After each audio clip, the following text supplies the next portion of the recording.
हरिः ओं तत्सत्। ॐ मङ्गलं भगवन् शम्भो मङ्गलं वृषभध्वज मङ्गलं पार्वतीनाथ मङ्गलं भक्तवत्सल।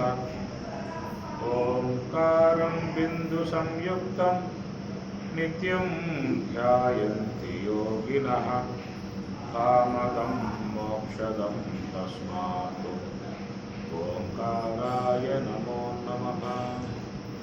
सर्वमङ्गलमाङ्गल्ये शिवे सर्वार्थसाधके शरण्ये त्र्यम्बके गौरी नारायणि नमोऽस्तुते नारायणि नमोऽस्तुते।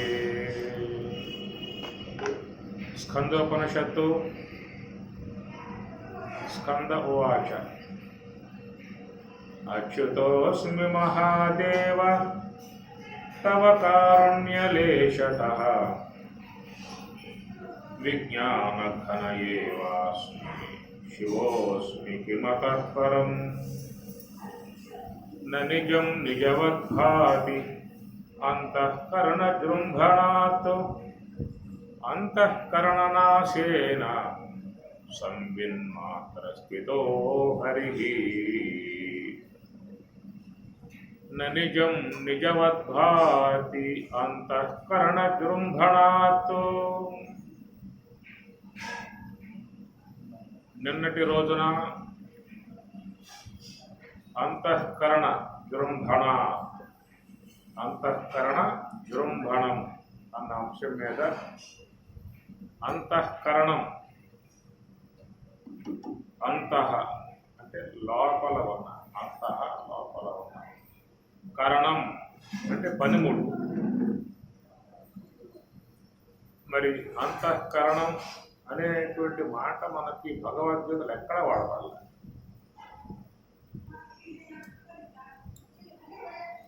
701 శ్లోకం భగవద్గీత. ఎందువల్ల స్వామి మనస్సు పదం వాడాడు. తత్రైకాగ్రం మనఃకృత్వ చంచలం హి మనః కృష్ణ దదామి బుద్ధియోగం బుద్ధౌ శరణం అన్విచ్ఛ మనసా అచలేన. ఇట్లా మనకి మనస్సు బుద్ధి రెండింటి యొక్క అంశములు భగవద్గీతలో బ్రహ్మసూత్రములలో ఉపనిషత్తులలో చాలా సందర్భాలలో ఆ ప్రకారంగా వాడటం అనేటువంటిది జరుగుతూ ఉన్నది.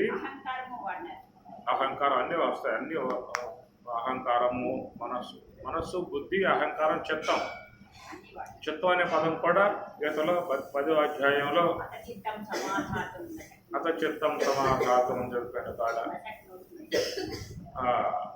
మచ్చిత్త మద్గత ప్రాణాహ బోధయంత పరస్పరం. ఇట్లా మనస్సు బుద్ధి చిత్తము అహంకారం అనేటువంటి నాలుగింటి పదప్రయోగములు భగవద్గీతల సందర్భాన్ని అనుసరించి నడుస్తూ వస్తూ ఉన్నాయి. విడదీసి బుద్ధికి ఉండేటువంటి స్థాయి బుద్ధికి, మనస్సుకు ఉండేటువంటి స్థాయి మనస్సుకి, చిత్తానికి ఉండేటువంటి యొక్క స్థాయి చిత్తానికి, ఇట్లాగా మనకి నాలుగింటి అంశాలు భగవద్గీతలలో చాలా సందర్భాలు నడుస్తూ ఉన్న విధానం. ఈ 4 కలిసి ఉన్నటువంటి యొక్క అంశమే అంతఃకరణం. 4 ముఖములు కలిగి ఉన్నటువంటి యొక్క వస్తువుని అంతఃకరణం అన్నారు.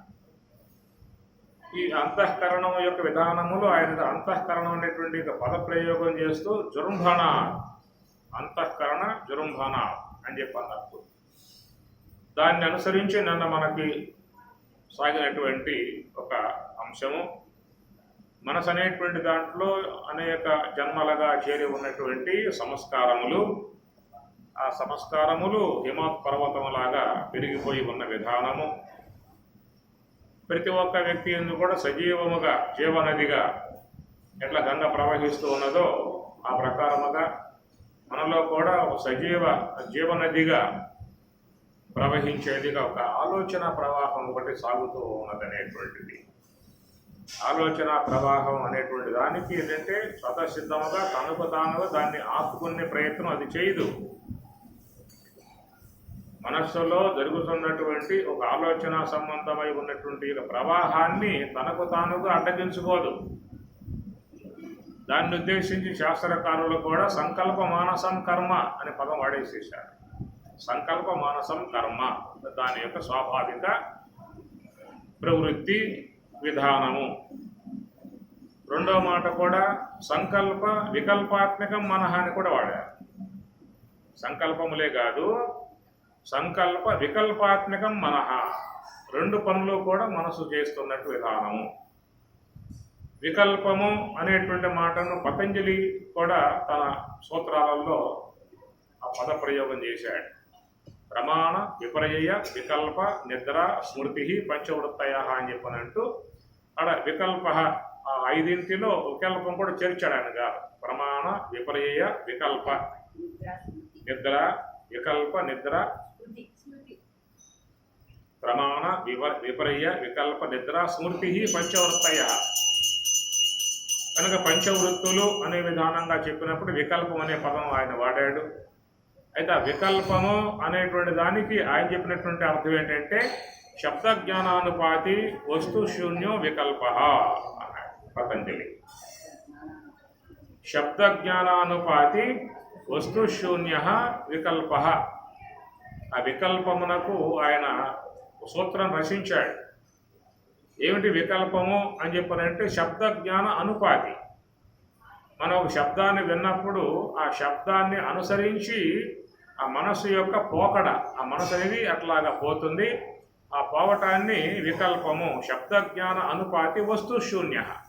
అక్కడ వస్తువు ఉందా అంటే వస్తువు లేదు. కేవలం శబ్దమును మాత్రమే అనుసరించి ఆ ప్రకారంగా మనసు అనేది తదాకారాలు పొందుతూ ఉంటుంది. శబ్దమును మాత్రమే అనుసరించి అక్కడ వస్తువు అయితే లేదు. శబ్దము యొక్క సంబంధమై ఉన్నటువంటి యొక్క అర్థాన్ని అనుసరించి ఆ మనసు అనేది తదాకారమును పొందే విధానంగా ఉంటుంది. వస్తువు చూద్దామా, వస్తువు లేదు, వస్తు శూన్య అనే పదం వాడు. సులభంగా మనకు అర్థం కావాలని చెప్పానంటే ఉదాహరణకు భారతం తీసుకోండి. ఆ భారతంలో మరి నడుస్తూ ఉంటుంది. అరణ్యవాసంలో పాండవులు పోతూ ఉంటారు. ఆ పోతూ ఉన్నప్పుడు ఇడింబాసురుడు వాళ్ళు ఏదో వస్తారు. వాళ్ళతో యుద్ధం చేయడం జరుగుతుంది. అనేక రాక్షసులందరూ వస్తూ ఉంటారు, యుద్ధం చేస్తూ జరుగుతూ ఉంటుంది. ఆ తర్వాత మళ్ళా విరాట్ నగరంలో కీచకుడు వాని యొక్క చేష్టలు, వాడు చేసే దురాఘాతాలు, ఎదుర్కొనేటువంటి పరిస్థితులు, వాళ్ళ రహస్యం ఉండే విధానం, రహస్యం బయటపెడితే మళ్ళా వాళ్ళ అరణ్యవాసం చేయాల్సిన పరిస్థితి, ఇవన్నీ చెబుతూ ఉన్నప్పుడు ఏమవుతుంది, మన మనస్సు తదాకారం వచ్చేస్తుంది. అరణ్యములో పాండవులు వాళ్ళ అజ్ఞాతవాసంలో పాండవులు కీచకుడి యొక్క అరాచకాలు, ఆ ద్రౌపది పొందేటువంటి యొక్క వేదనలు కనపట్ల రూపాలు వచ్చేస్తాయి కదా. కురుక్షేత్ర సంగ్రామం, యుద్ధం ఆరంభమైంది. వాళ్ళేసే బాణాలు, వీళ్ళేసే బాణాలు, గదా యుద్ధములు, కత్తి యుద్ధాలు, తలపడడాలు అన్నీ కూడా ఆచార్యుడు చెబుతూ ఉంటే, పురాణ కాలక్షేపంగా చెబుతూ ఉంటే ఆడ మన మనసు ఏమవుతుంది, తదాకారం అయిపోతుంది. మనం కూడా చూస్తూ ఉంటాం పిక్చర్ అంతా కూడా లోపల, మనసు లోపల. నేను చూసావా పాండవుల్ని, కౌరవులను చూసావా, ఉన్నారు ఇప్పుడేమన్నా లేరు. వస్తు శూన్య. శబ్ద జ్ఞాన అనుపాతి. ఆ శబ్దం మాట్లాడుతూ ఉన్నప్పుడు శబ్దం అనుసరించి మనసు అనేది ఏం చేస్తూ ఉంటుంది, తదాకారములు పొందుతూ ఉంటుంది. వస్తు శూన్య. వాళ్ళే ఉన్నారా, కనపట్టలేదా అని చెప్తూ ఉంటే మొత్తం పిక్చర్ వచ్చేస్తుందన్నమాట. ఈ ప్రకారంగా పోయేటువంటి యొక్క అంశమును పతంజలి మహర్షి శబ్ద జ్ఞాన అనుపాతి వస్తు శూన్య వికల్ప, దాన్ని వికల్పము అనేటువంటి మాటగా చెప్పుకొస్తాడు. అట్లా మనం చాలా వరకు మన ఊహలలో కూడా మనం యథార్థంగా చూసింది ఉండదు, యథార్థంగా విన్నది కూడా ఉండదు. కానీ ఏవో మనం ఊహలు చేసుకుంటాం. అలాంటి వాడా, ఇలాంటి వాడా, అట్లాంటి వాడా, ఇట్లాంటి వాడా, తెలుసా నీకేమన్నా, నాకే తెలియదండి, ఇదో విన్నాను, ఎవడో చెప్పగా విన్నాను, ఇట్లాంటి వాడా అనేటువంటి యొక్క వ్యక్తుల మీద ఉండేటువంటి యొక్క ఊహలు కూడా మనం చాలా చేసుకుంటూ ఉంటాం. తీరా తెలిసిన తర్వాత అయ్యో ఎంత పొరపాటు పడ్డాను, నేను అట్లా భావించుకుని చాలా మాటలు మాట్లాడాను అయ్యా నేను. కానీ నాకు విచారించగా తెలిసింది నువ్వు అలాంటి వారివి కావు. కుటుంబాలలో వచ్చే చాలా కలహాలు ఇవే. ఏదో విషయం అమ్మగారికి జరుగుతుంది, దాంతో గొడవలు ఆరంభం అనేటువంటి అవుతారు. మనకు వాస్తవముగా తెలిసి ఉన్నటువంటివి చాలా తక్కువ భాగము, ఎక్కువగా మన ఊహలతోనే మన నిర్ణయాలు అయిపోతూ ఉంటాయి. నిర్ణయాలన్నీ కూడా అయిపోతూ ఉంటాయి. ఇక ఆ ఊహలో లోన పెట్టుకుని బయటపడేయరు. మళ్ళీ బయటపడేస్తే పోతే ఏర్పడుతుంది, అవి బయటపడేయరు. లోపలే పెట్టుకుని సాధింపులు ఆరంభమవుతూ ఉంటాయి. ఏమేమి నువ్వు ఏదో అనుకుంటున్నావు లోపల, నువ్వు పైకి చెప్పవు, ఇట్లా చేస్తావన్నావు. ఉన్నాయి కుటుంబాల్లో దండి.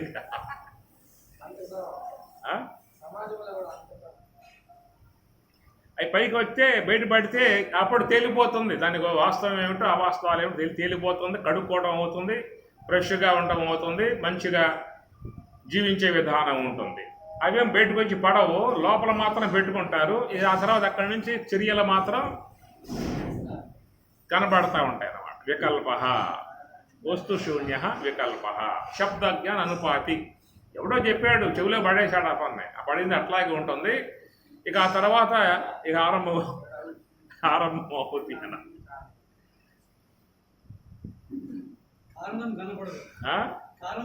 కారణం లోపల ఉంది, కార్యం కనబడతా ఉంటుంది అన్నమాట. ఇట్లా చాలా మంది, చాలా కుటుంబాలలో ఈ అపోహలతో, అవాస్తవాలతో లోన అల్లికలు చేసుకుని కొన్ని భావాల ప్రకారం ఆ వ్యక్తుల మీద ఆ విధంగా అల్లిక చేసుకుని వాడు చూసే చూపుల్లో మార్పు ఉంటుంది, వాడు మాట్లాడే మాటల్లో మార్పు ఉంటుంది. దేవుడు ఎందుకు ఇట్లా అయిపోయావు అని చెప్పినంటే వాడు చెప్పడం వల్ల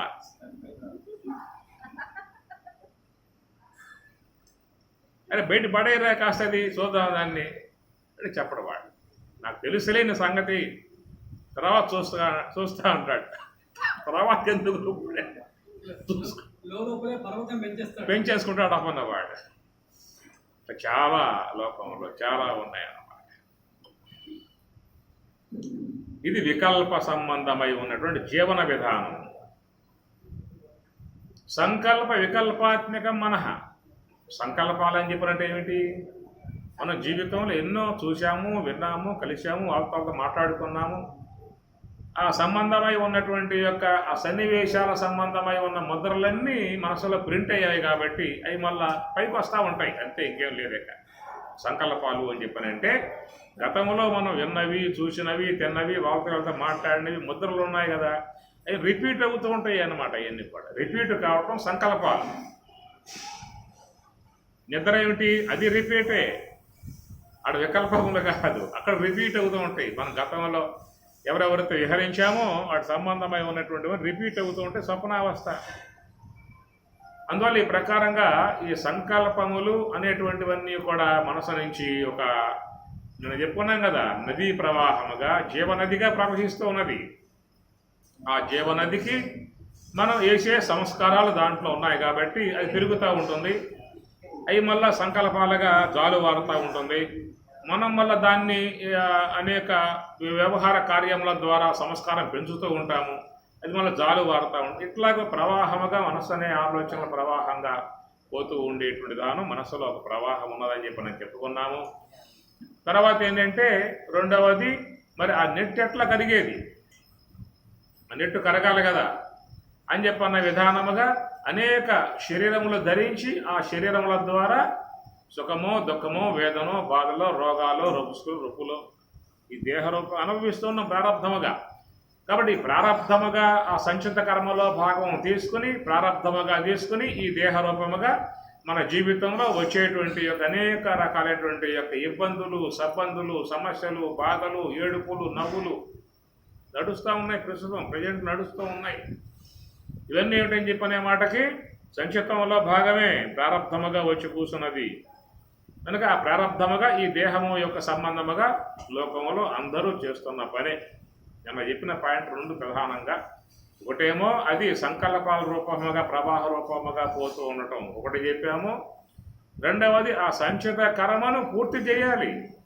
ఆ పూర్తి చేసే భాగముగా ఈ దేహము ధరించటము, అనుభవించటము. పూర్వ జన్మ కృతం పాపం వ్యాధి రూపేణ పీడితం. పూర్వజన్మ కృతం పాపం దుఃఖ రూపేణ పీడితం. పూర్వజన్మ కృతం పాపం సమస్య రూపేణ పీడితం. అనే దుఃఖమే, రోగాలే కాదు, అనేక రూపాలుగా అది వచ్చి జీవుడి మీద ప్రభావాలు చూపుతూ ఉన్నది. కాబట్టి ఈ ప్రకారముగా మరి అనేక దేహములు ధరించి ఆ హిమవత్ పర్వతాన్ని కరగదీయాలనే విధానంగా పెట్టుకున్నటువంటి యొక్క కార్యం కూడా సఫలీకృతం అయ్యే అవకాశం లేదు. ఎందుకంటే మళ్ళా కొండ పెంచుతున్నాం కదా, ఆగామి కరమేసి కొండ పెంచుతూ ఉన్నాం. ప్రారంధముగానేమో పెరుగుతూ ఉన్నది, ఆగామి కర్మగా పెరుగుతూ ఉన్నది. కాబట్టి ఈ పెరగటము తరగటము అనే దాంట్లో పెరగటమే ఎక్కువగా ఉంది, తరగటం తక్కువగా ఉంది. మళ్ళా పెరగటం ఎక్కువగా ఉంది, పెరగటం తక్కువగా ఉన్నది. ఈ రూపకంగా అది సమాప్తి అయ్యే అవకాశాలుగా లేదనేటువంటి అంశం దాకా వచ్చి ఆగాం. నిన్న ఇంతవరకే వచ్చి ఆగాం, అన్నమాట. కాబట్టి దీన్ని మరి ఆలోచన విధాయకాలకు ఏ యొక్క లోపల సంచిత కర్మగా ఉన్నదో ఆ సంచిత కర్మ యొక్క సంబంధముగా వచ్చేటువంటి ఆలోచన. నీరు తాగే చాలా అసహ్యంగా ఉన్నది, ఏదో లోపల దోషం ఉందని చెప్పిన భావంతో నీరు మొత్తం తోడి పక్కన పోసేసారు. మళ్ళీ కొత్త ఊట వచ్చింది. ఈ కొత్త ఊట వచ్చినప్పుడు ఆ కొత్త నీరు తాగితే మళ్ళా అసహ్యంగా ఉన్నది. 10 సార్లు తోడిపోసారు, 10 సార్లు తోడిపోసినా కొత్త నీరు వచ్చినప్పటికీ కూడా అది మళ్ళా దాంట్లో ఏదో దోషం కనపడతా ఉంది. ఆ బావిలో ఉన్నటువంటి యొక్క మట్టి మొత్తం కూడా పైకి లాగటంతో దాంతో కూడా ఒక శునక శవం కూడా బయటపడింది అన్నమాట. శునక శవం బయటపడింది. ఆ దెబ్బతో పోయింది, దాంట్లో దోషం పోయింది. అది ఉన్నంత వరకు ఏమవుతుంది, ఎన్నిసార్లు తోడిపోస్తూ ఉన్నా మళ్ళా ఆ యొక్క అది ఉంటుందన్నమాట. కాబట్టి ఈ ప్రకారంగా ఎన్ని జన్మలెత్తి ఎన్ని దేహాలు ధరించి ఆ దేహాల రూపముగా సుఖదుఖాల రూపంగా జీవితంలో అనుభవించినప్పటికీ కూడా మళ్ళా అది వస్తానే ఉంటుంది. దాన్ని ఏం చేయాలనే మాటగా చూసినట్లయితే జ్ఞానాగ్ని దగ్ధ కర్మాణం తం ఆహు పండితం బుధాహ. కాబట్టి ఆ ప్రకారముగా ఎన్ని జన్మలు ఎత్తినప్పటికీ కూడా తరగకుండా ఉన్నటువంటి యొక్క లోపల చేరి ఉన్నటువంటి సంచిత కర్మగా ఉన్నటువంటి యొక్క భాగాన్ని మహాత్ములుగా ఉన్నటువంటి వాళ్ళు ఏం చేశారు అని చెప్పనంటే జ్ఞానాగ్ని దగ్ధ కర్మాణం, అదొక్కటే తప్ప మార్గం మరొకనేటువంటిది లేదే. యస్య సర్వే సమారంభా కామ సంకల్ప వర్జితాః జ్ఞానాగ్ని దగ్ధ కర్మాణం తం ఆహు పండితం బుధాః. అందుచేత మరి ఆ లోపల చేరి ఉన్నటువంటి యొక్క సంచిత కర్మగా ఉన్నటువంటి యొక్క పురోగు, ఆ సమూహం అనేటువంటి దాన్ని మనం పనిపెట్టుకుని అనేక దేహాలు ధరించి ఆ దేహాల ద్వారా సుఖదుఖాల రూపముగా దానిని తీసివేసుకుంటాను అని చెప్పినట్టే మాత్రం సాధ్యం కాని విధానము. అపరిహార్యార్థే తప్పింప శక్యం కానటువంటి అంశమే అయిపోతుంది. కాబట్టి దానికి చెప్పిన మార్గం ఏంటని చెప్పంటే మహాత్ములు అగ్నిదగ్ధం యదా బీజం శాఖా పల్లవ వర్జితం జ్ఞానదగ్ధం యదా యోగి పునర్జన్మ న విద్యతే. అగ్నిదగ్ధం యదా బీజం, ఒక బీజం భూమిలో పెట్టామంటే నీరు పోసామంటే మొక్క మొలక చెట్టు మాను మహావృక్షం అయిపోతుంది. దాని నుంచి వచ్చేటువంటి యొక్క గింజలు మొత్తం కూడా నాటగలిగితే ఓపిక వండి పెద్ద గ్రామం అయిపోతుంది. దానికి వచ్చే గింజలన్నీ మొత్తం తీసి కలెక్ట్ చేసి మళ్ళీ నాటగలిగితే పెద్ద జిల్లా అయిపోతుంది. ఆ మొత్తం తీసుకుని మళ్ళీ నాటగలిగితే దేశం మొత్తం ఆ చెట్లు అయిపోతుంది.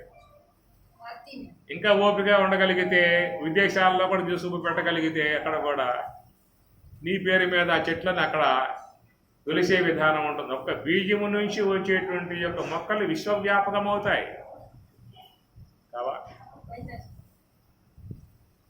ఆ బీజాన్ని ఏం చేసావు అని చెప్పనంటే దాన్ని కాస్త కాలిసి భూమిలో పెట్టావు. శాఖా పల్లవ వర్జితం అగ్నిదగ్ధం యదా బీజం శాఖా పల్లవ వర్జితం. మొక్క మొలక చెట్టు మాను ఎన్ని ఉన్నాయక పోయాయి.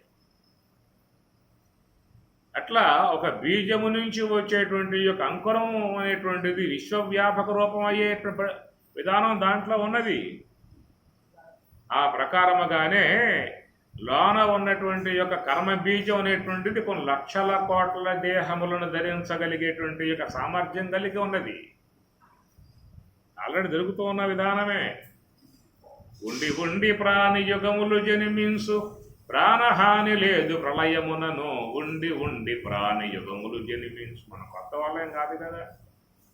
మానవ నవ కొత్తవాడు మా కాదు. మా నవ ఏమవుతుంది? మానవ అంటే యాజుడీజుకి అర్థం చేసినట్లయితే మానవ అంటే నవ క్రొత్తవాడు, మా కాదు పాతవాడు. ఎంత పాతవాడు? పురాతన. పురాణ అయం పురాణ అచ్ఛేద్యోయం అదాప్యోయం అక్లేద్య అశోష్య ఏవచ నిత్య సర్వగత స్థాణు అచలోయం సనాతన. సనాతనుడిలోన ఉన్నటువంటి వాడు. కాబట్టి ఈ ప్రకారముగా చూసినట్లయితే లోన ఉన్నటువంటి కర్మ బీజం కూడా ఎట్లా ఉన్నది? ఎట్లయితే ఒక బీజం కనుక డెవలప్ అయితే విశ్వవ్యాపకాన్ని పొందగలిగే శక్తి ఎట్లా బీజములో ఉన్నదో, లక్షల కోట్ల దేహములు ధరింపగలిగేటువంటి యొక్క సామర్థ్యం లోన ఉన్న బీజాన్ని పొందాలి. ఇప్పుడు ఎట్లా అనే మాటకు వాళ్ళు చెప్పింది దాన్ని కాల్చేవాయ. అగ్నిదగ్ధం యదా బీజం శాఖాపల్లవర్జితం జ్ఞానదగ్ధం యదా యోగి పునర్జన్మ నైవిద్యతే. జ్ఞానదగ్ధం అది జ్ఞానం ద్వారా దగ్ధమైనట్లయితే నీకు మళ్ళా అంకురశక్తి అంతరిస్తుందనేటువంటి మాటగా. కాబట్టి దానికి ఉన్నటువంటి యొక్క ప్రత్యామ్నాయ మార్గము యోగము, తత్సంబంధమై ఉన్న యోగాగ్ని. ఆత్మ సంయమ యోగాగ్నౌ జుహ్వతి జ్ఞానదీపితే. యదైదాం సమిద్ధోగ్ని భస్మసాత్ కురుతే అర్జున జ్ఞానాగ్ని సర్వకర్మాణి భస్మసాత్ కురుతే తదా. యథా ఏదాంసి సమిద్ధోగ్ని భస్మసాత్ కురుతే. యథా ఏ ప్రకారముగా ఏమి మండుతున్నటువంటి యొక్క అగ్నిలో సమిధలు వేసినట్లయితే అవన్నీ ఏ ప్రకారంగా బూడిదగా మారిపోయాయో ఆ ప్రకారం జ్ఞానాగ్ని సర్వకర్మాణి భస్మసాత్. జ్ఞానాగ్ని ద్వారా నువ్వు వాటిను దగ్ధం చేయాల్సి ఉంటుంది అనేటువంటి దానికి ఇది యోగ మార్గము, నివృత్తి మార్గము. పరమాత్మ చెప్పినటువంటి గీతా సందేశము. దాన్ని అందరూ కూడా పాటించగలిగి లోన ఉన్నటువంటి యొక్క కర్మ సంచితాన్ని జ్ఞానాగ్ని ద్వారా కాల్చివేయగలిగితే నీకు మళ్ళా ఈ వ్యవస్థ అనేది ఉండదని చెప్పేసి అని మళ్ళా పుట్టాలనే అభిప్రాయం ఉన్నటువంటి వారికి ఇబ్బంది లేదు. అది మంచిగా ఉన్నది, ఇస్తుంది. ఈ భవసాగరం ఈదలేను, నాకు ఈ దుఃఖ సాగరం ఈదలేను అన్నటువంటి యొక్క భావం ఉన్నటువంటి వారికి ఏ ప్రత్యామ్నాయ మార్గం? నాకు ఈ భవసాగరం వద్దు, ఈ దుఃఖ సాగరం వద్దు, వేదన సాగరం వద్దు.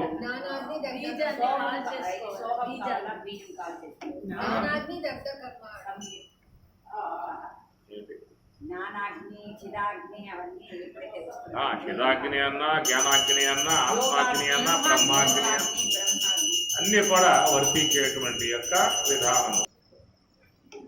అంతఃకరణ జృంభనాతో.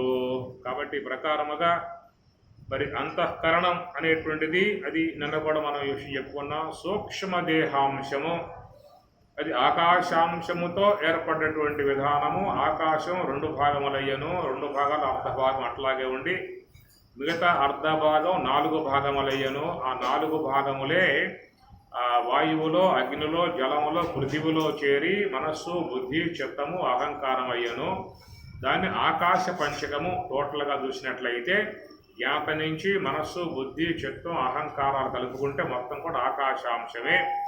కనుక ఆకాశాంశముగా కలిగి ఉన్నటువంటిది సూక్ష్మదేహం కాబట్టి ఆకాశం అవకాశం ఇచ్చేటువంటి యొక్క స్వాభావికత కలిగి ఉన్నది కాబట్టి ఈ జీవులు నిశ్శబ్దం చేసేటువంటి యొక్క కర్మ అనేటువంటి దానికి ఎంతైనా అవకాశం ఉన్నది. ఒక మాట చెప్పుకున్నాం.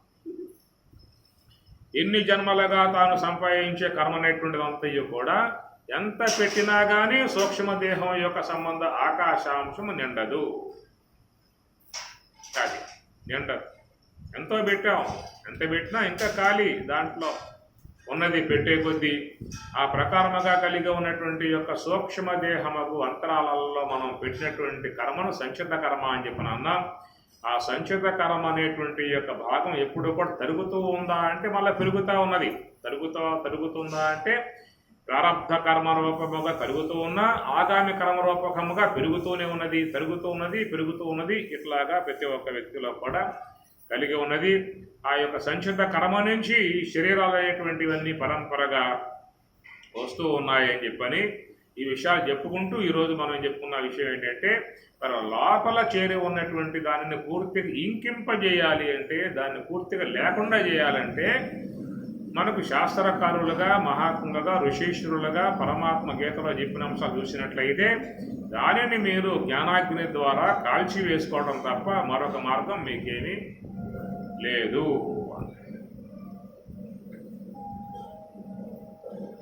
అందుచేత మరి ఏమిటయ్యా దాని విధానం అని చెప్పనంటే మీరు అంతర్ముఖులు కావాలి. ప్రవృత్తి మార్గంలో పోయేటువంటి యొక్క మీరు నివృత్తి మార్గం వైపుకి ప్రయాణాన్ని ఆరంభం చేయాలి.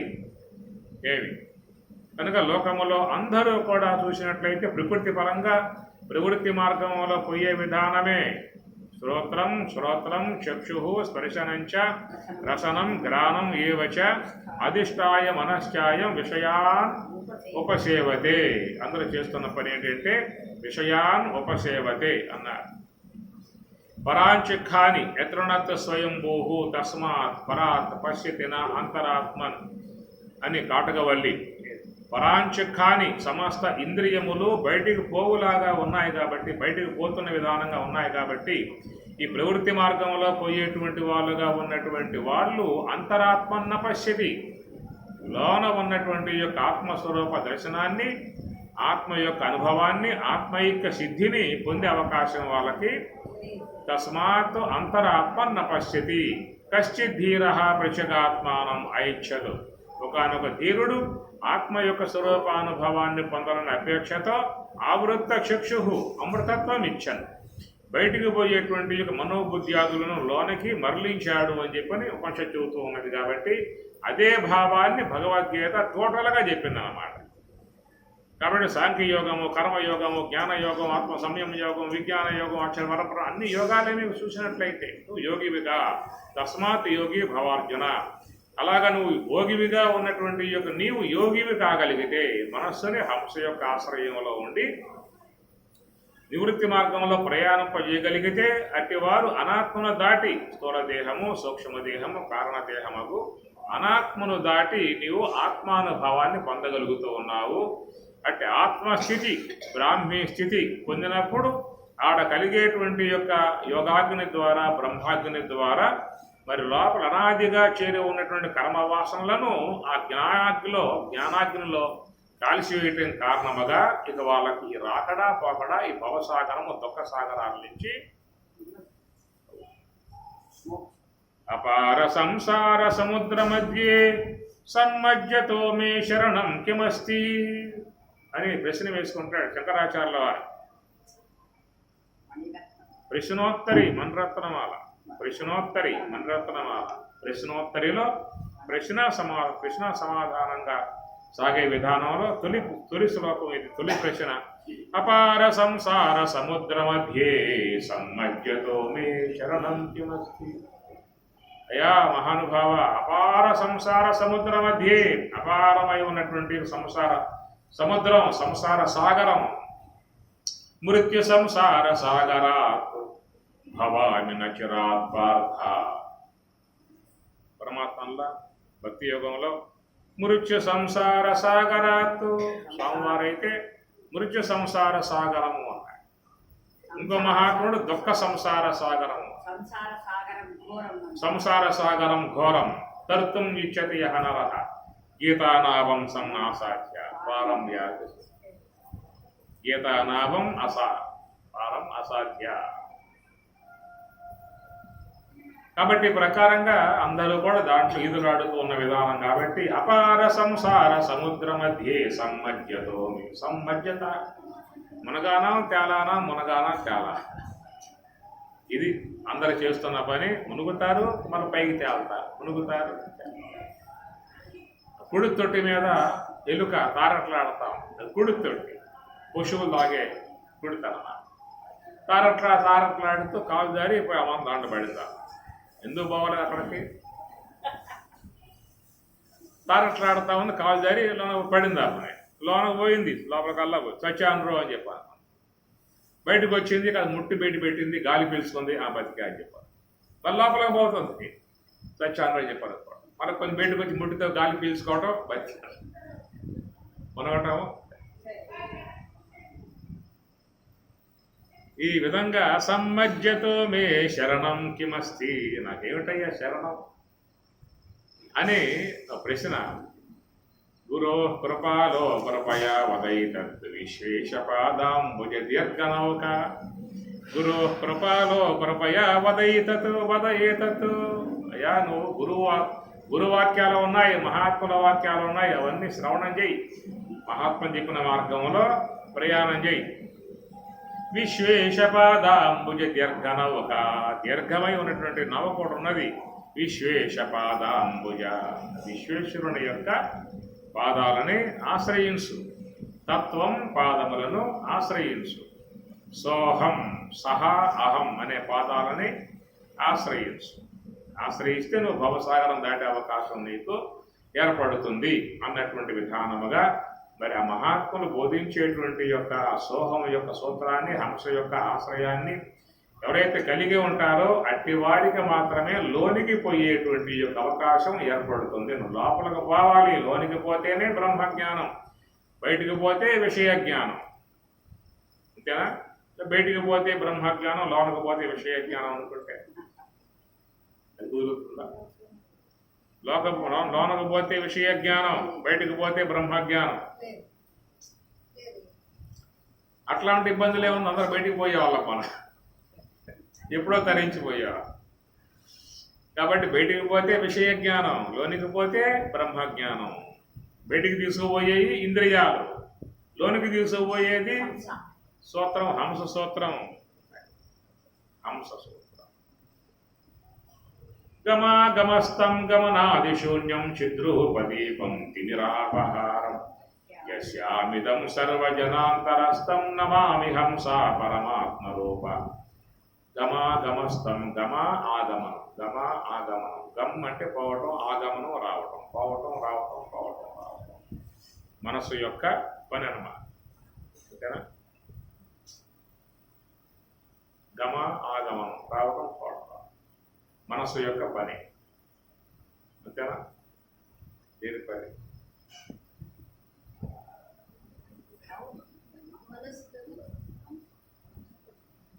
డిస్కస్.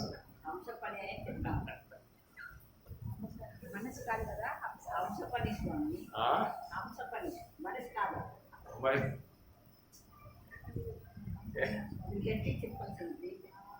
మేఘమాలలో కొంచెం ఆలోచనలో పడింది.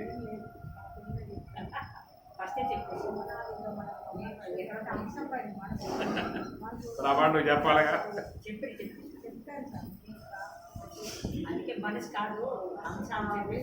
గమాగమస్తం అన్నప్పుడు అది హంసకు వర్తిస్తుంది.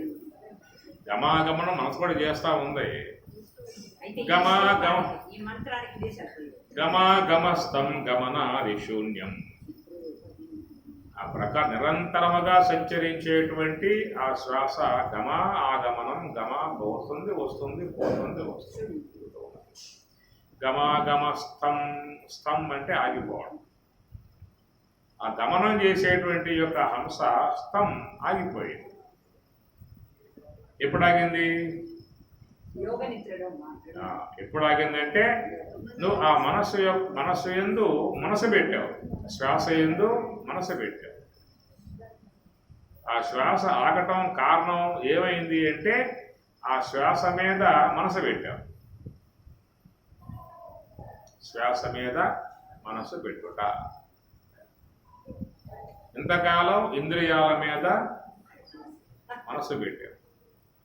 చూసే దాని మీద మనస్సు, వినే దాని మీద మనస్సు, తినే దాని మీద మనస్సు, ఇట్లా పెట్టుకుంటూ వచ్చాము. ఈనాడు ఏం చేసామంటే దాన్ని తీసుకొచ్చి శ్వాస మీద పెట్టావు మనస్సు. శ్వాస మీద పెట్టావు కాబట్టి శ్వాస ఆగి కూర్చుందా. శ్వాస మీద పెట్టు, శ్వాస ఆగి కూర్చుంటుంది అంతే. ఇప్పుడు కదా గమాగమస్థం స్థం గమనాది శూన్యం చిద్రూపదీపం నిరాపహారం. ఆ విధంగా గమనాగమనం చేసేటువంటి ఆ శ్వాస ఎందుకు స్థం ఆగిపోయింది? ఎందుకు ఆగిపోయింది? రెండు కారణాలు. ఎందుకు ఆగిపోయింది అంటే ప్రారంభం అయిపోయింది, ఆగిపోయింది. మరొక కారణం ఏంటి? మనసు పెట్టావు కదా, ఆగిపోయింది. ప్రారంభం అయిపోయింది కాబట్టి ఆగిపోయింది. అట్లా మనసు పెడితే రెండు ఆగుతాయి కదా స్వామి గారు. మనసు హంస పైన పెడితే హంస ఆగుతుంది, మనసు ఆగుతుంది. కాబట్టి హంస మీద మనస్సు పెడితే హంస ఆగుతుంది. పెట్టడం లేదే, పెట్టినట్లుగా పెడతావు, సరి పెడతావు.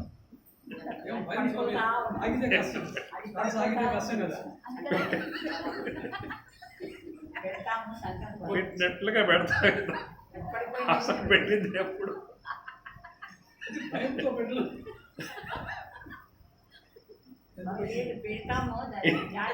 ఇంటికి బంధువు వచ్చాడు, వచ్చిన పూట ఇంటిళ్ళ బాధికి సంతోషం. ఏమయ్యా ఎప్పుడు వచ్చావు? ఎప్పుడు పిలుస్తూ ఉన్నావు, రాలేదు ఈ మధ్య కాలం.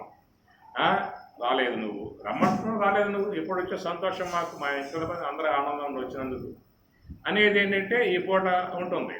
వాడు పోల 4 పూటలు అయ్యింది, 5 పూటలు అయ్యింది. ఆ సంతోషం ఉంటుందా? వచ్చిన పూట ఫోన్ చేసిపోతే వీళ్ళకి సంతోషం. వాడి వచ్చిన పూట చక్కగా వాళ్ళు గారెలు, పకోడా, ఇంకా పాయసాలు వండి పెడితే పోతాడు వాడేక. సాధారణంగా పెడితే ఇది మా ఇంట్లో ఎట్లాగా ఉంది కదా, ఈడందుకు కొట్టమని చెప్పి పోతాడు. నువ్వు విశేషంగా పెట్టావు, మా ఇంట్లో లేవి ఇవన్నీ కూడా అని చెప్పని ఆడక్కడికి కూర్చున్నాడు. 4 పూటలు అయ్యింది, 5 పూటలు అయ్యింది, వారం అయింది, సప్తాహం అయిపోయింది, 10 days అయిపోయింది అన్నమాట. ఇక వీళ్ళు ఆలోచించున్నది పోయేట్లు లేడని చెప్పి ఉద్దేశంతో ఒక పూట గారి కట్టు, ఒక పూట బజ్జీ కట్టు, ఒక పూట పకోడా కట్టు, ఒక పూట పాయసం కట్టు చేసుకుంటూ పోతుంటే పోవటం లేదు. చివరికి వీళ్ళు ఏం చేశారంటే ఏమీ ఇట్లా ఇది పోవటం లేదు, ఒక పని చేద్దామన్నారు. ఇద్దరు మాట్లాడుకున్నారు పనే. ఈ భర్త ఏమో బాగా బాధాడు అమ్మగారిని. బాధటం తాను కుయ్యో మొర్రు ఏడుస్తోందన్నమాట. ఈ ప్రకారం ఇద్దరు అరుచుకోవడం, తిట్టుకోవడం, కొట్టుకోవడం చేస్తూ ఉన్నారన్నమాట. చేస్తూ ఉంటే చూశాడు ముందు ఈ పెద్ద గొడవ అయిపోయింది చెప్పి ఉద్దేశంతో ఇక వాడు బ్యాగ్ తీసుకుని మెల్లగా బయటికి వెళ్ళిపోయాడు. అప్పుడు ఇద్దరు శాంతించేవి, నేను కొట్టాను, నిన్నేమన్నా ఇది కొట్టినట్లు కొట్టానా కానీ నేను కొట్టానా అని చెప్పని అంటాడు భర్త. ఆమె ఏమంటుంది, ఏడ్చా అని చెప్పాను, అది మా అమ్మాయితం తప్ప. ఏడ్చినట్టు ఏడ్చానా కానీ నేను ఏడవలేదని చెప్పంది అమ్మగారు. అందులో వాడు జాబ్ లోపల తీసుకొచ్చి నేను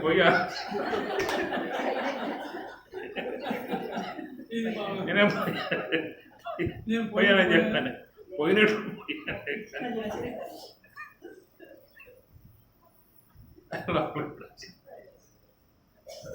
ఇట్లాంటి పరిస్థితి అన్నమాట బంధుత్వం. నేను పెట్టానే కానీ అసలు పెడితే ఆగిపోతుంది. చిద్రూపదీపం, ఆ పూట నీకు చిద్రూపం. నువ్వు పెడితేగా పెట్టినట్లుగా ఉంటావు. చూసే వాళ్ళకి మాత్రం పెట్టినట్లుగా ఉంటావు. కర్మేంద్రియాన్ని సంయమ్య, స్వామి చూశాడు కృష్ణుడు కూడా. కర్మేంద్రియాన్ని సంయమ్య పద్మాసనం వేసి చిన్నముద్ర పెట్టింది, ఈ ముద్రాహాలు పెట్టింది, కుంకుమ బొట్టు పెట్టింది, మంచి దుస్తులు బ్రహ్మాండంగా పౌడర్ పెట్టింది, అన్నీ పెట్టింది. పద్మాసనం, జింక చర్మం, తెల్ల వస్త్రం, పద్మాసనం, చిన్నముద్ర బ్రహ్మాండంగా. కర్మేంద్రియాన్ని సంయమ్య ఆస్తే మనసా స్మరన్ గుట్టు పెరుమారు అన్నట్లుగా ఇలా బ్రహ్మాండ తిరుగుతూ ఉంటాయి. బ్రహ్మాండ తిరుగుతారు లోపల ఉంటుంటే ఏం చేయాలి? అపేక్ష అయితే ఉన్నది. అట్లా కళ్ళు మూసామా అని చెప్పానంటే నువ్వు రెడీరా, మేము రెడీ. మనం కోరుకునేది ఒకటి, వద్దన్నా వచ్చి పడేవి 2 అన్నమాట. మీకు షాపుల్లో కూడా చెప్తారు, మీరు ఒకటి కొనండి 2 ఇస్తాం ఫ్రీ. అట్లాగా మనం కోరుకున్నది ఏమిటి? తత్రైకాగ్రం మనఃకృత్వ, నిశ్చలముగా మనస్సు కదలకుండగా శ్వాస మీదే ఉండేట్లుగా అన్న భావనతో మనం ప్రవేశిస్తాం. ప్రవేశించే ఉద్దేశమే అది. కానీ పోయాక ఏమవుతాయి? 2 వస్తాయి కోరకుండగానే. సంకల్పాలన్నా వస్తాయి, నిద్ర అన్నా వస్తాయి.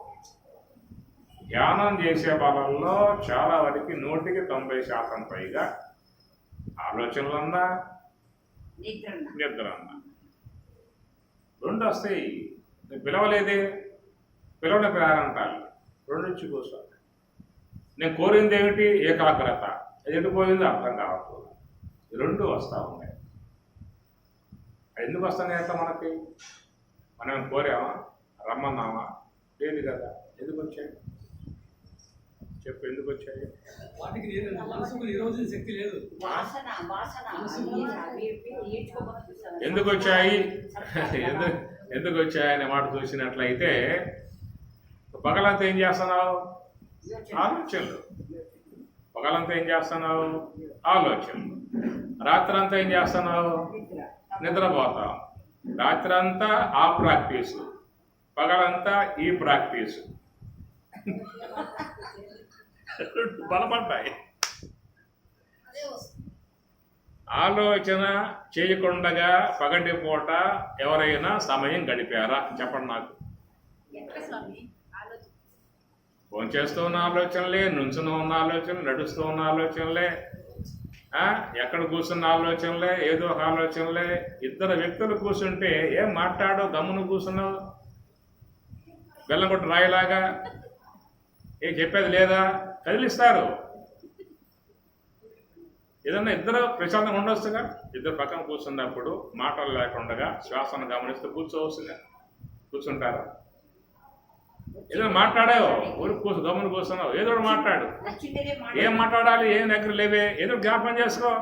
బయటికి పోసుకోవాలి కదా. నువ్వు ఆరంభం చేస్తే, శంకుస్థాపన చేస్తే నేను దాన్ని ప్రారంభం చేస్తాను. ఇట్లా మనం చాలా వరకు మనస్సు ఆలోచన అనేటువంటి అంశాన్ని పెంపొందింపజేస్తూ ఉన్నాం. ఆలోచన రహితముగా, మాటల రహితంగా ఉండాలని చెప్పనంటే మనకి సాధ్యం కావటం అలా. కదిలిస్తాం, మాట్లాడే ఊరికి గమనం కూర్చున్నాం. అందుకే సత్సంగానికి 2 పెట్టుకో, 3 పెట్టుకో, 10 మందిని పెట్టుకో. ధ్యానానికి మాత్రం పెట్టుకోమాక. అక్కడ పెట్టుకున్నావు అనుకో, నీకు బాగా ధ్యానం కుదిరింది. ఆ ధ్యానం వల్ల నిశ్చలంగా బ్రహ్మాండంగా ఉన్నావు. ఈ పక్కన 2 కూర్చున్నారు, కుదరలా. వీళ్ళు లెగవంది పోయే అవకాశాలు లేవు. వీళ్ళు లెగవాలి, పోవాలి. వీళ్ళు ఏం చేస్తారు? అక్కడి నుంచి తుమ్ముతాడు, దగ్గుతాడు, ఓహో అంటాడు, ఆహాహా అంటాడు. వినపడాలి మరి వేసినట్లుగా. లేదా చెప్ప చేస్తాడు, సాప చేస్తాడు, గిల్లుతాడు, గడ్డి బిగుతాడు, తుంచుతాడు. ఇది తోచావట్లే. వీడు పోందే పోయే అవకాశాలు లేవా. అందువల్ల ఏకాకి స్వామి కూడా చెప్పింది గీతలో, యోగి యుంజీత సతతం ఆత్మానం రహస్య స్థిత. ఏకాకి ఎంత చెప్తా, ఒంటరి కూసారు నాయన, జంట పెట్టుకోమాక అని స్వామి చెప్పిన మాట. కాబట్టి ప్రకారంగా మన మనసు అనేటువంటి యొక్క అంశంలో చేరి ఉన్నటువంటి 2 బాగా ఆలోచనలు చేసే అభ్యాసం పగలంతా చేస్తూ ఉన్నాం, నిద్రపోయే అభ్యాసం రాత్రంతా చేస్తూ ఉన్నాం. 2 బాగా బలపడ్డాయి. ధ్యానంలో కూర్చుంటే ఏమవుతున్నప్పుడు నీకు అభ్యాసం కోసం విద్య. నువ్వు చేసిన అభ్యాసాలు ఎక్కడొచ్చి కూర్చుంటూ ఉన్నాయి, ఆలోచనలు అన్నా వస్తాయి. కాబట్టి అది చెప్పింది ఏంటి? తస్మాత్ సర్వేషు కాలేషు మాం అనుస్మర. తస్మాత్ సర్వేషు కాలేషు యోగయుక్తో భవార్జున. నువ్వు ఎక్కడున్నా కానీ నీ యొక్క ఉనికి నీలో ఉండాలి. నీ ధ్యానం, నీ జపం నీ ఎమ్మటే ఉండాలి. నీ ధ్యానం నీ ఎమ్మటే ఉండాలి, నీ జపం నీ ఎమ్మటే ఉండాలి. మనం ఏం చేస్తాం? ఆ 2 కూడా ఏదో ఉదయం స్నానం చేసినప్పుడు, పూజా మందిరంలో కూర్చున్నప్పుడు ఆ జపమాల పట్టుకుని అక్కడ ఆ మాల తిప్పి అక్కడ అప్పచెప్పేస్తాం. ఆకాశం అక్కడే ఆ సాప మీద ఉన్నప్పుడు కళ్ళు మూసుకుని 2-3 శ్వాసాలు లెక్క పెట్టి అక్కడే స్వామివారికి నివేదయామి. ఇక ఈ యువతలకు వస్తే మళ్ళా మామూలు విధానమే. మనం చేసేటువంటి యొక్క ఆ ప్రక్రియ నిత్య జీవితంలో కూడా అనుస్యూతముగా ఉండాలి. చూడండి, మీరు ఇస్కాన్ హరే కృష్ణ హరే కృష్ణ హరే కృష్ణ కృష్ణ కృష్ణ హరే హరే హరే రామ రామ రామ హరే. ఆకారాలే వేరు. నిజంగా ఆకారాలే అట్లా ఉత్పత్తి అయ్యాయి అనుకోండి. ఇక వాడు పంచికట్టి పైన కండ వేసి నామాలు పెట్టి ఎగురుతూ ఉంటే ఇక వైకుంఠవాసులే వచ్చారేమో అన్నట్లుగా ఉంటుంది. నిజంగా వాళ్ళు ఎప్పుడూ కూడా మనసులో ఆ జపమే పట్టేశారు. వాడు చేతిలో జపాలు ఉంటుంది అనుకోండి, అది అభ్యాసం అనేది అట్లాగా వచ్చేసింది వాళ్ళకి. వచ్చేయటంతో ఎక్కడున్నా కానీ మా మనసులో జపం ఉంటుంది. అంటే మనస్సుని ఇతర ఆలోచనల్లో పడిపోకుండా, నానా రకాలై ఉన్న ఆలోచనల్లో పడిపోకుండా కాపాడుకునేటువంటి యొక్క రక్షణ కవచం నీవు పెట్టావు. అంటే మనస్సులో ఒక నామం పెడతావు. ఓం నమో నారాయణాయ, ఓం నమో భగవతే వాసుదేవాయ, ఓం దేవీ నమః, జగన్మాత్ర, ఏదో సంథింగ్ ఒక నామం పెడతావు. నువ్వు పెట్టావు కాబట్టి అదే ఉంటుంది. నువ్వు పెట్టకపోతే అది పెట్టుకుంటుంది. ఇక్కడ ఉన్న విషయం ఏంటంటే మనస్సు కూడా రకంగా చూస్తే మంచిదే. ఏ కోణంలో మంచిదని చెప్పానంటే మనసు ఏమంటుంది, అయ్యా నువ్వు చేసుకుంటావో చెప్పు, నేను మానుకుంటా. నువ్వు చేసుకోకపోతే నేను చేసుకుంటా. నువ్వేం చేసుకుంటావే అడిగింది నాకు చాలా. కాబట్టి మనస్సు యొక్క ఆ స్థితిని, మనస్సు యొక్క పడిపోయేటువంటి ఆ పరిస్థితి నుంచి కాపాడుకునే విధానముగా ఉన్న భాగమే జపం. కాబట్టి నిత్య జీవితంలో ధ్యానము నడవాలి, జపము నడవాలి. ఈ రెండు నడిచినప్పుడు ఎక్కడెక్కడ కూర్చున్నా అక్కడక్కడ నీకు ధ్యానం వచ్చేస్తుంది. ఎత్ర ఎత్ర మనోయ తత్ర తత్ర పరంపదం ఉత్తర గీత. ఆ ప్రకారంగా ధ్యాన విధానం చేయాల్సి ఉంటుంది. కాబట్టి గమాగమస్థం గమ ఆగమనం నిరంతరముగా సంచరించేటువంటి విధానము మన శరీరములో ఈ ప్రకారముగా జరిగేటువంటి యొక్క విధానం స్వతసిద్ధముగా చేరి ఉన్నటువంటి యొక్క అంశము. మన శరీరములో ఉన్నటువంటి యొక్క వాట్లకు విశ్రాంతి ఉన్నది, కర్మేంద్రియాలకు విశ్రాంతి ఉన్నది, జ్ఞానేంద్రియాలకి విశ్రాంతి ఉన్నది, మనస్సుకు విశ్రాంతి ఉన్నది, బుద్ధికి విశ్రాంతి, తెలివికి విశ్రాంతి, అహంకారానికి విశ్రాంతి, అన్నీ కూడా విశ్రాంతి విధానముగా ఉన్నాయి. కానీ ఒక శ్వాస అనేటువంటి దానికి మాత్రం తీసుకుంటే అందుచేత సూక్ష్మ దేహము యొక్క సంబంధమై ఉన్నటువంటి యొక్క అంశములుగా చేరి ఉన్నటువంటి వాటిలకు మాత్రం విశ్రాంతి విధానం భగవంతుడు చేసినటువంటి యొక్క ఏర్పాటు.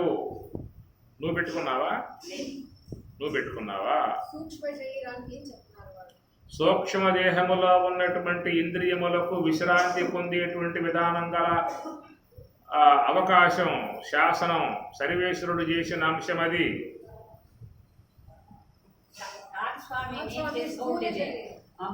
నువ్వు చేసుకుంటే వస్తుందా? ఎన్ని పిల్లల మింగాలి నువ్వు నిద్ర మాత్రలో నువ్వు చేసుకోవాల్సి వస్తే ఆయన ఇవ్వబట్టి వస్తుంది నీకు. నువ్వు చేసుకోవాల్సిన పరిస్థితి ఏర్పడితే ఆయన మానేశాడు. వద్దాయా నీ ఇష్టం, నీ చేతి ఉంది కాబట్టి నీకు అప్పచెప్పేసి పో, నిద్రలో పో. పట్ల 10 అయింది, 12 అయింది, 1 గంట అయింది, తారట్లాడుతూ ఉన్నాడు, పట్టడం లేదు. ఉన్నారా లోకంలో? లోకంలో ఉన్నారా? 12 అయింది, అందరూ చూస్తే గుర్రు పెట్టి నిద్రపోతా ఉన్నారు, నిద్ర రావట్లేదు. అటు తిరిగి ఇటు తిరిగి తలకాయ గోడకేసి బాదుకొని పట్టికేసి బాదుకొని రామ్మ రామ్మ రామ్మ వాడి తిప్పలేదు. ఏ పూట అయినా మీకు అలాంటి పరిస్థితి వస్తే మీకు అర్థమవుతుంది. వచ్చిన రోజులు లేవా?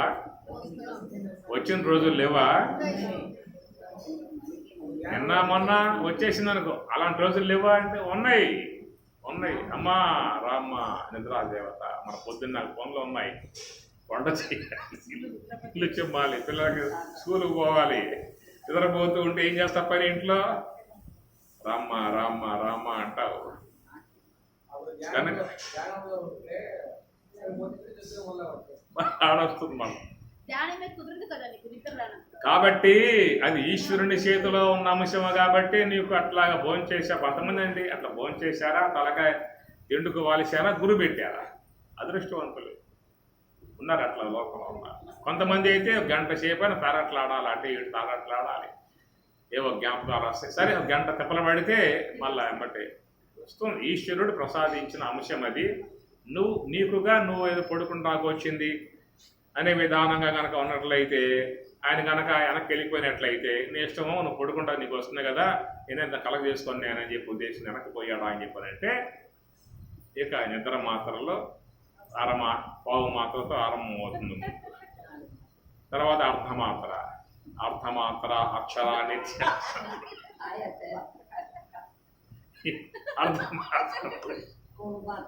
పూలు మాత్ర, ఇక అతను 2, 3, 4, 5, 6 సామాన్యంగా మింగితే పోతారు వీళ్ళు ఎవరైనా కానీ. 10 మాత్రలు కనుక నోట్లో వేసుకున్నాడా అంటే ఇక వాడు ఈ లోపల ఉన్నాడు, వెళ్ళిపోతాడు. అలాంటి ప్రమాదం వాటిల్లో ఉంది. అది విషం, స్లీపింగ్కి విషం, అది ఇదంతా విషం. అది అక్కడ తయారు చేశారు.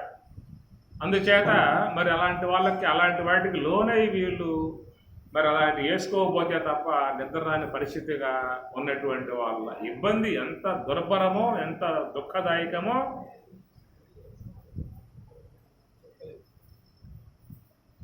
అలాంటి పరిస్థితి వస్తే దాని విలువ తెలుస్తుంది. అలాంటి విధానం, ఆ విధానం లేకుండా స్వామివారు ఎమ్మటే మనకు ప్రసాదిస్తూ ఉన్నాడు. అందుచేత మెలకువ కానీ నిద్ర కానీ అది మన యొక్క నియామకాలు కావో, పగలు కానీ రాత్రి కానీ మన నియామకాలు కావో, సూర్యుడు కానీ చంద్రుడు కానీ మన నియామకాలు కావో.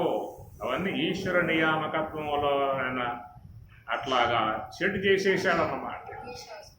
అది ఈశ్వరుని యొక్క శాసన విధానముగా ఏర్పడి ఉన్నటువంటి విధానం.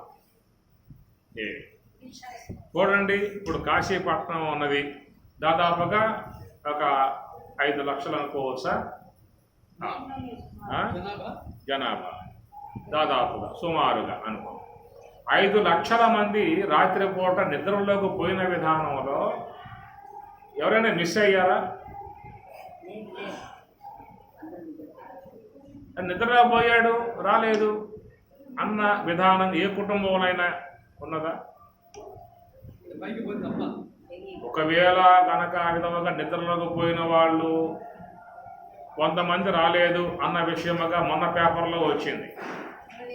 నిద్రలోకి పోయినటువంటి వాళ్ళు నిన్న కూడా 100 మంది మిస్ అయిపోయినట్లుగా ఈ పూట పేపర్కి వచ్చింది. మొన్న వచ్చే, నిన్న వచ్చే, ఈ పూట వచ్చే 100 మంది చొప్పున గల్లంతైపోతున్నారు నిద్రలో పోయిన వాళ్ళు. ఆ విధంగా జరిగినట్లయితే ఈ పూట నిద్రపోయే వాళ్ళు ఉపక్రమిస్తారా? మనం ఇక్కడ ఉన్నాం కాశీలో, ఇప్పుడు మనం కూడా ఉన్నాం ఇక్కడ కాశీలో. ఇట్లా కాశీలో ఆట నిద్రపోతే 100, 200 మంది, 500 మంది రావడం జరగడం లేదు, మిస్ అయిపోతున్నారు. నిద్రపోతే రావడం లేదు. ఇట్లా 100, 200 పోతున్నారు అని చెప్పిన మాటగా గనక జరిగినట్లయితే మనం ఈ పూట నిద్రపోతామా? సందేహం. రేపు వచ్చే 100, 200 మందిలో మనం కూడా ఉన్నాయేమో. అలాంటి యొక్క మిస్సింగ్ పరమాత్మ చేయటం వల్ల ఎంతమంది అయితే లోనకపోయారో అంతమంది తీసుకొచ్చి మళ్ళా దుర్గస్తులకి ఆయన అప్పచెబుతూ ఉన్నాడు. అందుచేత ఈ ప్రకారం పరమాత్మ యొక్క నియామకత్వంలో ఏర్పడుతున్నటువంటి యొక్క అంశము కాబట్టి గమస్థం గమనాది శూన్యం కాబట్టి ఆ గమనం లేకుండా ఆ శ్వాస ఎప్పుడు ఉంటుంది అనేటువంటి మాట చూసినట్లయితే అది గమనం లేకపోతేనే నీకు చిద్రూప దీపం, తిమిరాపహారం. 2 ప్రయోజనాలు అక్కడ. ఒకటేమో చెప్పుకున్నాం కదా, పెద్ద నెట్టు, హిమవత్ పర్వతం, సాగరం, పెద్ద నెట్టు. తిమిరాపహారం, లోన చేరినటువంటి యొక్క అజ్ఞాన ఆ పర్వతం అంతా కూడా అది తొలగింపజేయబడుతుంది. చిద్రూప దీపం, స్వప్రకాశమై ఉన్నటువంటి యొక్క బ్రాహ్మీ అనుభవాన్ని పొందటం జరుగుతుంది. రెండు ప్రయోజనాలు. ఒకటేమో బ్రహ్మముతో ఐక్యత పొందటము, రెండవది అనేక జన్మలకు హేతువుగా ఉన్న కర్మ సంచితమంతయు కూడా నశింపబడటం అనేటువంటిది ఎప్పుడు ఏర్పడతాయి? గమనాది శూన్యం. దాని గమనం అనేటువంటిది శూన్యం, లేకుండా పోయినటువంటి విధానం. అందువల్ల ఏ యొక్క శ్వాస రోజుకు 21 సార్లుగా సంచరించేటువంటి గమనయుక్తముగా ఉన్నటువంటి యొక్క శ్వాస ఉన్నదో ఆ శ్వాస అనేది పూర్తిగా ఆగిపోవటము అని చెప్పనంటే, ఆగిపోయేటువంటి యొక్క అంశానికి రెండు చెప్పుకున్నాము. ఒకటి ప్రారంధం అయిపోతే ఆగుతుంది, రెండవది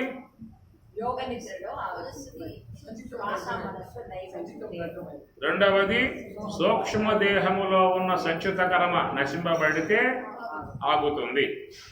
స్థూల దేహమునందున్నటువంటి యొక్క ప్రారబ్ధ కర్మ చేయించిందా, అయిపోయిందా, శ్వాస ఆగి కూర్చుంటుంది. అదే ప్రకారంగా ఈ యొక్క ధ్యాన విధానంలో సూక్ష్మదేహములో ఉన్నటువంటి యొక్క సంచిత కర్మ అనేటువంటిది జ్ఞానము ద్వారా నశింపబడ్డట్లయితే అక్కడ శ్వాస ఆగుతుంది. ప్రారబ్ధ స్థూల దేహము యొక్క ఆశ్రయం ఉన్నటువంటి యొక్క ప్రారబ్ధ కర్మ అయిపోయి ఆగితేనేమో నిర్యాణము అన్నాం. సూక్ష్మదేహములో ఉన్నటువంటి సంచిత కర్మ నశింపబడి శ్వాస ఆగితేనేమో లభంతే బ్రహ్మ నిర్వాణం ఋషయః చీన కల్మషాః. కనుక వాళ్ళు ఆ నిర్వాణం ఎట్లా పొందగలిగారయ్యా అంటే చీన కల్మషాః, ఆ సూక్ష్మదేహంలో ఉన్న కల్మషాలు నశింపబడ్డాయి కాబట్టి. అందుచేత ఇక్కడ మరి చూసినట్లయితే పామరులుగా ఉన్నటువంటి వాళ్ళ విధానంలోనేమో స్థూల దేహములో ఉన్నటువంటి ప్రారబ్ధం మాత్రమే అయిపోతున్న అంశం ఇది. అది జ్ఞానపరముగా మహాత్ములుగా ఉన్నటువంటి వాళ్ళ విషయంలోనేమో సూక్ష్మదేహములో ఉన్నటువంటి సంచిత కర్మ నశింపబడ్డటువంటి విధానము. అది నశింపబడితేనేమో నిర్వాణము, ఇది నశింపబడితేనేమో నిర్యాణము. స్వామి గారు, అయ్యా ఇప్పుడు సంచిత కర్మ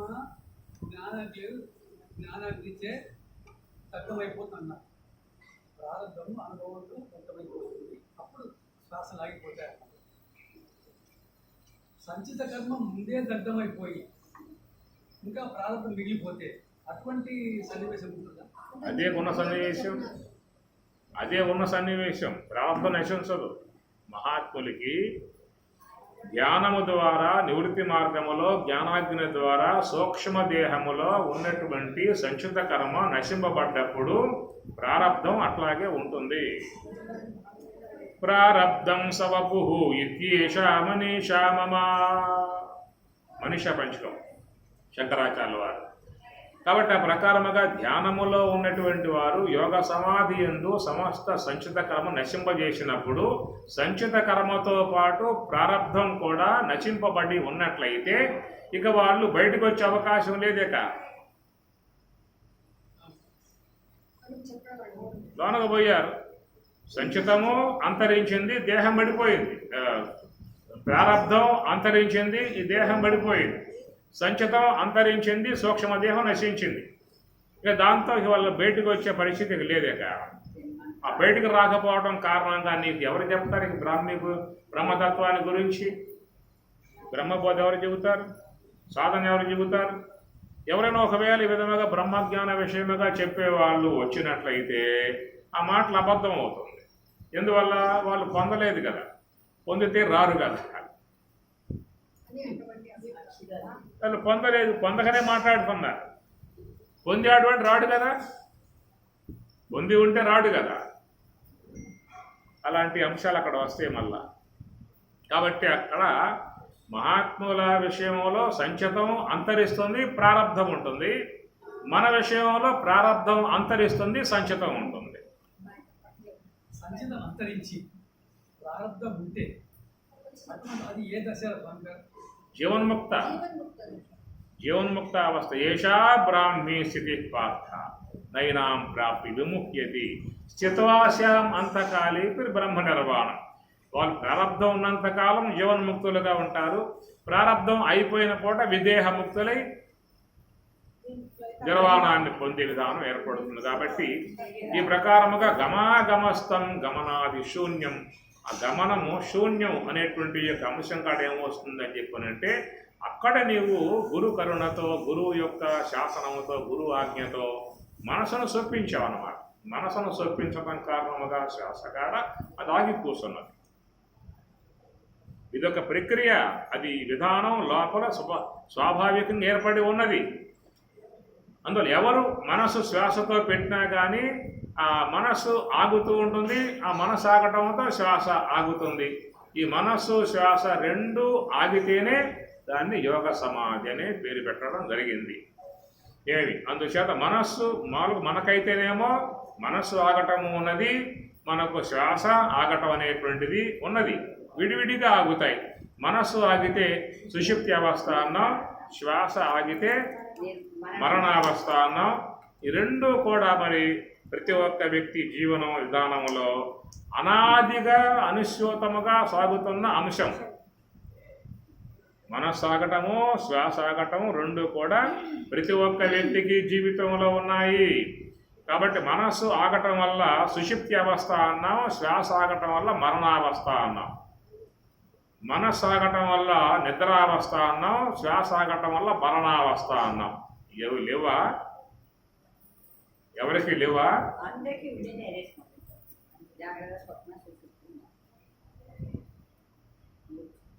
మనస్సాపి నిద్రను పొందాం, నిద్రావస్థను పొందాం, శ్వాసనాపి మరణాన్ని పొందాం. అంతేనా?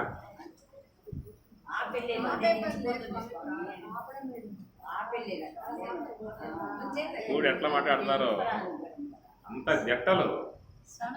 లక్ష్మయ్య గారి జట్టలు.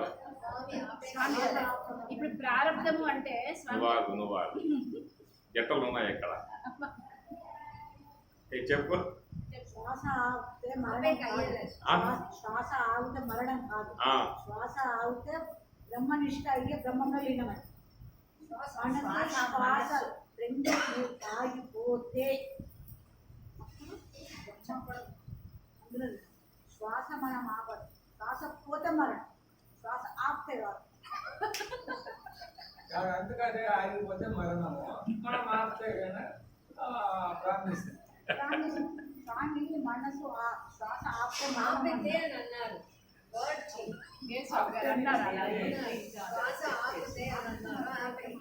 అది కాబట్టి మనస్సు ఆగితే సుషుప్తి అవస్థ, శ్వాస ఆగితే మరణావస్థ. ఈ రెండు కూడా మనం చేస్తున్న పని కాదు, అది ఈశ్వర నియామకం. మనస్సు ఆగటం అనేది కూడా ఈశ్వర నియామకంలో ఉన్న అంశము. ఈశ్వర నియామకంలో ఉన్న అంశానికి అక్కడ సుషుప్తి యొక్క అంశం ఏర్పడుతుంది. శ్వాస ఆగటం అనేటువంటి యొక్క అంశము కూడా ఈశ్వర నియామకం ఉన్న అంశము. అది ఆగటం వల్ల మరణావస్థ అనేటువంటిది వస్తుంది. రెండు కూడా నియామకత్వంలో ఉన్న అంశాలే. కనుక సుషుప్తి అవస్థకు నువ్వేం ఆపటం వల్ల, మరణావస్థకి నువ్వేం ఆపటం వల్ల, అది అదే ఆగిపోతుంది, ఇదే ఆగిపోతుంది. నువ్వు రెండు ఆపితే నీకు వచ్చేది వేరు. ఆ మనస్సు నువ్వు ఆపితే, ఈ శ్వాస నువ్వు ఆపితే, ఆ ఆపిన విధానం నుంచి వచ్చేది యోగ సమాధి.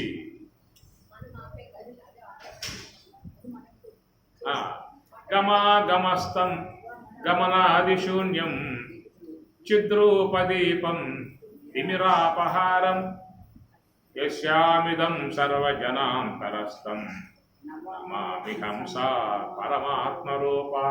ఓ హంస, సాక్షాత్ పరమాత్మ రూపమై ఉన్నటువంటి, సాకార పరబ్రహ్మమై ఉన్నటువంటి యొక్క నీవు కనుక నీకు నేను నమస్కారం చేస్తున్నాను అన్నాడు ఆ మహర్షి. ఎప్పుడైనా మీ జీవితంలో మీరు ఏ పూటైనా ఓ హంస, ఓ శ్వాస, నీకు నమస్కారం అమ్మా అన్న రోజులు ఉన్నాయా? ఏ పూట నమస్కారం పెట్టా? ఎవరు నమస్కారం పెట్టా? సూర్యుడికి నమస్కారము, అమ్మవారికి నమస్కారం, శివునికి నమస్కారం, శివలింగానికి నమస్కారం, వారికి నమస్కారం, వీరికి నమస్కారం అన్న కోణాలే తప్ప ఓ శ్వాస నువ్వు ఆడుతున్నావు కాబట్టి, నేను బతుకున్నా కాబట్టి నా బతుకు నువ్వే మూల కారణం కాబట్టి నీకు నేను నమస్కరిస్తున్నాను అనేటువంటి దానముగా ఏ పూట ఏ ఉదయం లేవగా నమస్కారం చేసే జనాలు ఉన్నాయి. అమ్మా ఉమా గారు దండం పెడుతూ ఉన్నది రోజు. నువ్వు పెడుతున్నావా ఉమా? అందుకని నువ్వు అంటున్నావా? చెయ్యి పైకి బాగా లేగవలేదు, కొంచెం లేచిందని చెప్పానంటే ఉమా గారు చెప్పింది కాబట్టి కొంచెం శ్వాసను పూర్తిగా ఆపేసి శ్వాస మహా ఇచ్చిన అనే స్థితి ఏమైనా వచ్చిందే కదా. అది నమస్కారం అని జీవుడు గమా గమస్తం గమన ఆదిశూన్యం చిద్రూపదీపం తిమిరాపహారం యస్యాభిదం సర్వజనాంతరస్థం నమామి హంస పరమాత్మ రూప. కాబట్టి మనలో ప్రత్యక్షముగా కానవచ్చేటువంటి భగవంతుడు శ్వాస. నీ బతుక్కి ఆధారముగా ఉన్నది శ్వాస, నీ జీవనానికి ఆధారముగా ఉన్నది శ్వాస, నీ ఉనికికి ఆధారముగా ఉన్నది శ్వాస.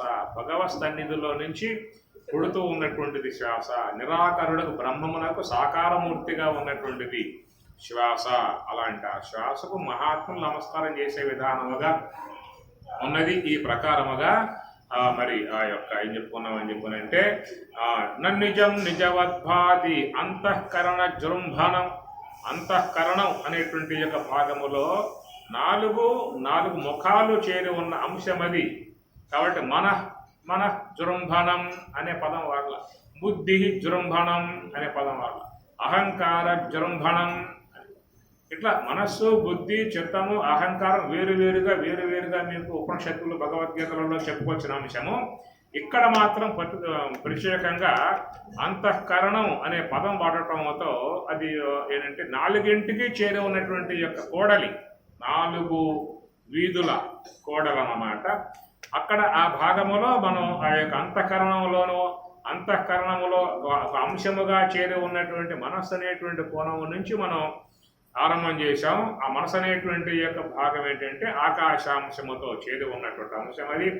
దాంట్లో అనేక జన్మల యొక్క సంబంధమై ఉన్న సంస్కారాలన్నీ కూడా పురోగేసుకుంటూ లోన పెట్టుకుంటూ ఉన్నది. ఆ పెట్టుకున్నటువంటి యొక్క భాగం అంతా కూడా సంచిత కర్మగా చేరిపోయింది. ఆ సంచిత కర్మ నుంచి ఈ మనసు అనేటువంటి వస్తువు తీసుకుని ఆలోచన పరంపర ప్రవాహం కొనసాగించుకుంటూ ఉన్నది.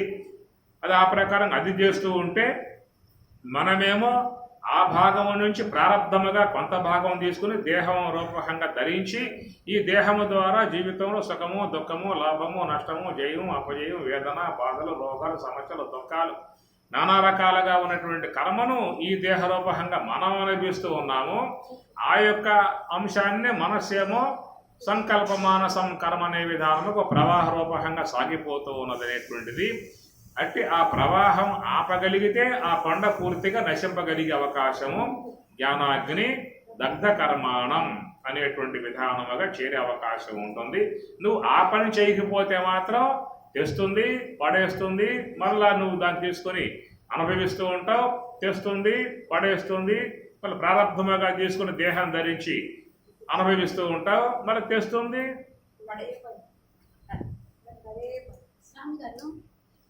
జ్ఞానులకు ప్రారంధము అంటే స్థూల దేహ సంబంధమైన స్థూల దేహమే ప్రారంధము. అంతే కదా. జ్ఞానులకు ఆ దేహం ద్వారా వచ్చే సుఖ దుఃఖాల అనుభవమే కర్మ, ఆ ప్రారంభ కర్మ. దేహం పోయిందనుకో ప్రారంధం లేదు. ఇక దేహం పోయాకుంటుంది ప్రారంధం. దేహం పోయింది, ప్రారంధం అయిపోయింది. అది ఊరుకున్నావా? మళ్ళీ కొండ ఉంది కదా, మళ్ళీ కొంత తీసుకున్నాం. కాబట్టి దేహం పోయిందా, మళ్ళా ఉంది కాబట్టి సంపద సంపూర్ణంగా ఉన్నది. మనం చాలా సంపన్నులం, పెద్ద పెద్ద ఐశ్వర్య కోటీశ్వరులం. మనం ఎంత కోటీశ్వరులమో నవనిధులు మనకు లోపల ఉన్నాయన్నమాట. ఎంత అనుభవించినా తరగని ఆస్తులు మనయ్యి. అనంత సంపద. కొంత తీసావు, పెరిగింది, మళ్ళీ 90% పెరిగింది. 10% పోయింది, 90% పెరిగింది. ఈ ప్రకారంగా ఉన్నటువంటి విధానములో మనం ఆ యొక్క అంతఃకరణ జృంభణము, అంతఃకరణంలో మరి మిగతా కొన్ని కోణాలు ఉన్నాయి. ఇంకా వాటికి జృంభణత్వం అనేది ఏ కోణంలో ఉందో చూడాలి. అక్కడ ఇంకా నాశనం అవుతుంది. ఆ? ఇంకా ఉంటుందండి. ఇప్పుడు ఏమైంది ఇక్కడ? అయ్యో ఇప్పుడు కరిగిచ్చేసి నేను చెప్పింది అంతఃకరణం అంటే 4 భాగాలు కదా. ఈ 4 భాగాలలో ఒక భాగం కొన్న అంశం చెప్పాను. చిత్తము అహంకారం ఉంది ఇంకా. 4 భాగాలలో మొత్తం చెప్పలా.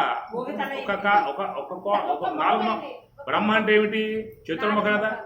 చతుర్ముఖ బ్రహ్మలో ఒక ముఖం యొక్క సంబంధమైనటువంటి అంశం వరకు లాక్కొచ్చాం. ఇంకా 3 ముఖాలు ఉన్నాయి అక్కడ. నేను నిన్నే రాసుకున్నాను సార్ మిగతా 3 అవి రావాలి ఇప్పుడు. బుద్ధి చిత్త అహంకారం కథ వచ్చేది అన్నిటికన్నా కనుక వాటి జృంభణం ఎట్లా ఉందనేది అక్కడ వల్ల అదిగా జాస్తి ఆయన వాడిందే అంతఃకరణ జృంభణం. ఆ జృంభణం ఏ కోణాలలో ఉన్నదో చూడాల్సి ఉంటుంది అన్నమాట. ఎప్పుడు ఆడి ఓం సహనా భవతు సహన ఆయన దండం పెడతాడు. టిపుల్ ఆరిపోతాడు. ఓం సహనా భవతు సహనౌ భునక్తు సహ వీర్యం కరవావహై తేజస్వినావధీతమస్తు మా విద్విషావహై. ఓం శాంతి శాంతి శాంతి. హరి ఓం తత్సతు. శ్రీ గురుభ్యో నమః. హరి ఓం. మీరు 12కి వస్తారా 11కి వస్తారా కరెక్ట్ గా చెప్తే వస్తాము. మీరు బాగానే ఉంటే మేమేం చేయాలి?